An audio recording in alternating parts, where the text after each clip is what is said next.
কি অনাড়ম্বর, কত সহজ, কত স্বাভাবিক। বাংলাদেশের প্রকৃতির মতো স্বচ্ছল, প্রকৃতির মতো স্বচ্ছলতা, নির্মল, নিষ্কলঙ্ক।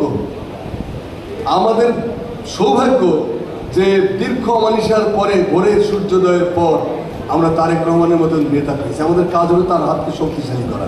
আমাদের কোনো পাপ, আমাদের কোনো ভুল, আমাদের কোনো দায়িত্বজ্ঞানহীনতা যেন তার শাসন আমলকে মসীলিপ্ত না করে, কালিমা মলিন না করে, সেদিকে আমাদের নজর রাখতে হবে। সেটাও কিন্তু জাতীয়তাবাদী সৈনিকদের একটা করে পদক্ষেপ, একটা করে দায়িত্ব। আমি মনে করি ছাত্রদলের আরেকটা অনুরোধ করবো, এখানে ছাত্রদলের নেতৃবৃন্দ আছে, স্টাডি সার্কেল করেন ছাত্রদলের ভিতরে। পড়াশোনা পড়াশোনা পড়াশোনা, পড়াশোনার কোনো বিকল্প নেই। প্রশিক্ষিত হইতে হবে। জিয়াউর রহমান বারবার জোর দিতেন প্রশিক্ষিত নেতাকর্মী ছিল। চঙ্গাবাজি করে রাস্তা কাঁপানো যায়, কিন্তু মগজের লড়াই করা যায় না। মগজের লড়াই করতে হলে মগজকে শার্প করতে হবে, মগজকে ধারালো করতে হবে, মগজকে তীক্ষ্ণ করতে হবে। নইলে হায়ারের প্লেয়াররা এসে আপনার বাড়ি ঘরে তরকারি